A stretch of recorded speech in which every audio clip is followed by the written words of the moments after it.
कर रहे हैं और कोशिश कर रहे हैं भारत को सही रास्ते पर लाने की। लेकिन काल का फैक्ट, जो समय का सत्य है, वो ये बात दर्शाता है कि 22 जनवरी 2024 को जो रामलला मंदिर का उद्घाटन हुआ, उसके बाद जो कुछ लोगों ने ये आवाज उठाई थी, उससे मोदी को नुकसान तो हुआ है। जो 303 सीट ला करके केंद्र में सरकार बनाई थी, वो 240 पर वो पार्टी सिमट गई और रामलला के शहर में पार्टी हार गई। भव्य हजारों करोड़ रुपए अयोध्या में खर्च किए गए, उसके बाद भी पार्टी हार गई। तो ये तो आईना आपके सामने है, जो फैक्ट है वो है, उसे आप नकार नहीं सकते। अब आते हैं तख्ता पलट और मैथ्यू बेन डाइक के मामले में और उन पत्रकारों के मामले में जो पत्रकार लगातार खेल कर रहे थे कि प्रधानमंत्री मई मणिपुर क्यों नहीं जा रहे हैं, और ये पत्रकार उसमें शामिल थे। ये कंसर्टेड एफर्ट चल रहा है। मैथ्यू बेंडाइक मणिपुर में, मिजोरम में, म्यांमार बॉर्डर पे, म्यांमार में तख्ता पलट की ट्रेनिंग देकर के लौटा है वो, और पूरे नॉर्थ ईस्ट में धर्म परिवर्तन का जो विशेष अभियान चल रहा है, उसको समर्थन दे रहा है, उसको प्रोटेक्ट कर रहा है। वो बुलेट प्रूफ जैकेट बांट रहा है, वो अत्याधुनिक हथियार दे रहा है, वो कुकी समुदाय को कन्वर्ट करा रहा है और कुकी और मेती में खूनी होली खिलवा रहा है।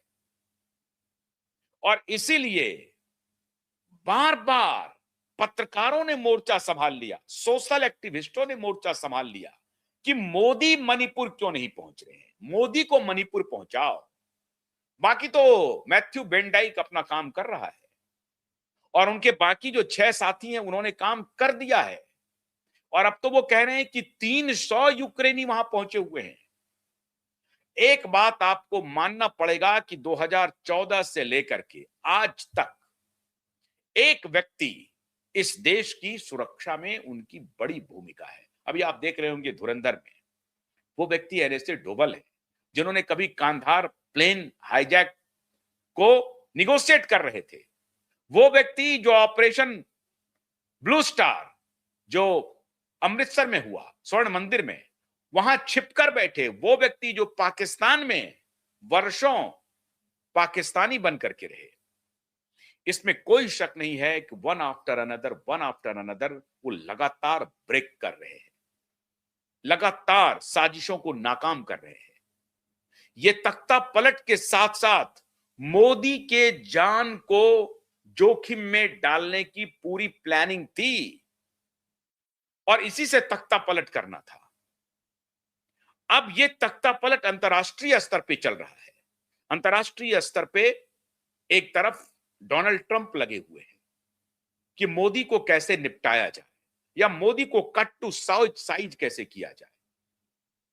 तो पहलगाम अटैक हुआ, ऑपरेशन सिंदूर हुआ, और उसमें मोदी को कट टू साइज करने के लिए डोनाल्ड ट्रंप के अलग अलग स्पीचेज आए, और मोदी अब इस बात को धीरे धीरे समझ रहे हैं। मित्रों, तख्ता पलट का बहुत ही गूढ़ ऑपरेशन चल रहा है और यह लगातार जारी है।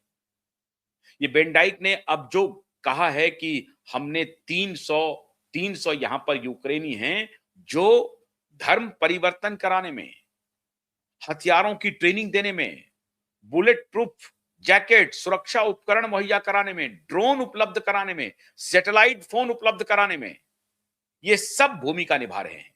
आप इसी से कल्पना कीजिए मित्रों कि भारत कितना कॉम्प्रोमाइज हो चुका है। लेकिन एक बात तो तय है, भारत की खुफिया एजेंसी के ऊपर भी यह सवाल उठेगा कि आप क्या कर रहे थे।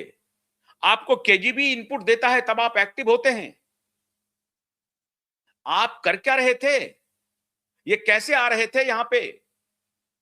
तो आप कहेंगे कि साहब पासपोर्ट है, विदेशी नागरिक है, टूरिस्ट वीजा पे आ रहे हैं, हम किसको कैसे रोक सकते हैं। रोक सकते हैं, लेकिन आपकी खुफिया एजेंसी जो विदेशी मेहमान हमारे यहां आते हैं टूरिस्ट बन करके, उनको ट्रैक करने की कोई सुविधा ही नहीं है क्या। ऐसा हो सकता है क्या कि जो विदेशी मेहमान भारत आ रहे हैं टूरिस्ट वीजा पे, सिर्फ घूमने के लिए आ रहे हैं, वो घूम करके कहां जाएंगे नहीं जाएंगे, पता चला टूरिस्ट वीजा पर आया हुआ व्यक्ति सैन्य कमांड एरिया में पहुंच जाएगा क्या घूमने के लिए, कि हम आए हैं साहब हमको घूमने दीजिए? ऐसा तो नहीं हो सकता, नहीं हो सकता ना। लेकिन आप तो वेस्ट कमांडेंट घुमाते हैं, इसके बारे में हमने जानकारी दी थी। क्या आप गलत कर रहे हैं? वहां पर अभी सर्जियो गोर के साथ जो व्यक्ति गया है, उसमें सीआईए के एजेंट भी हैं। उस टीम में कई लोग शामिल थे। अब मुझे नहीं मालूम कि भारत की खुफिया एजेंसी एक्टिव थी है या नहीं है, उन्होंने जानकारी ली है या नहीं ली है। लेकिन खैर, हमारी सेनाएं भी, हमारे जो एक्सपर्ट हैं, डिफेंस एक्सपर्ट, वो भी जब यूएस जाते हैं तो यूएस के एस्टेब्लिशमेंट को देखते हैं।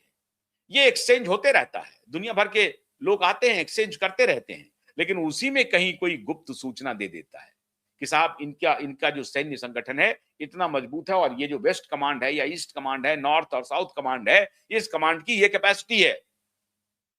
क्योंकि वो बड़े स्मार्ट होते हैं और बहुत शातिर होते हैं, उनका दिमाग बड़ी तेजी से चलता है। वो देखते हैं कि साहब इनके हाव भाव से पता चल जाता है कि इनकी कैपेसिटी क्या होगी, वॉरफेयर में ये किस हद तक जा सकते हैं। अगर कोई जंग छिड़ जाए तो उस जंग को ये कितने दिनों तक एस्केलेट कर सकते हैं, इनकी क्षमता क्या है, इनकी ताकत क्या है। और उससे फिर वो देश, जिस देश का डेलीगेट आ रहा है मिलने के लिए, वो अपनी रणनीति बनाता है। ये सबको मालूम है, कोई छिपी हुई बात नहीं है। तो इसीलिए हमारी खुफिया तंत्र को इन मुद्दों पर गंभीरता से विचार करना चाहिए था।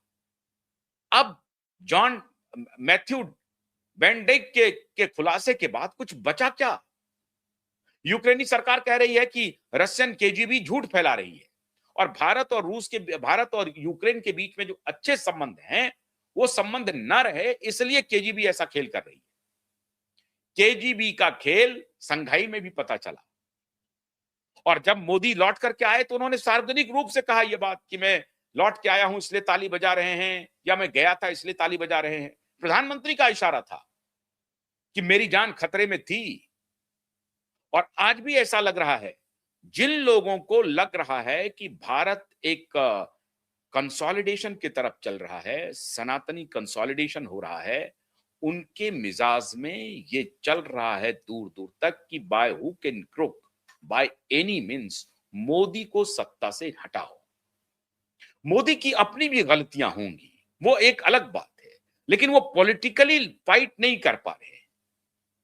तो इस तरह का इंसर्जेंसी चल रहा, और ये नॉर्थ ईस्ट का इंसर्जेंसी तो मित्रों, मैं इस बारे में आपको बता चुका हूं कि कैसे हमारे पूर्व प्रधानमंत्री और प्रथम प्रधानमंत्री श्रीमान पंडित नेहरू की उपज है।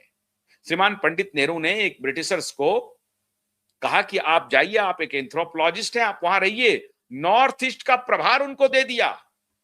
और वो एंथ्रोपोलॉजिस्ट ऐसे हैं कि छोटी छोटी बच्चियों से, 13-14 साल की ट्राइबल बच्चियों से शादी किया। इस तरह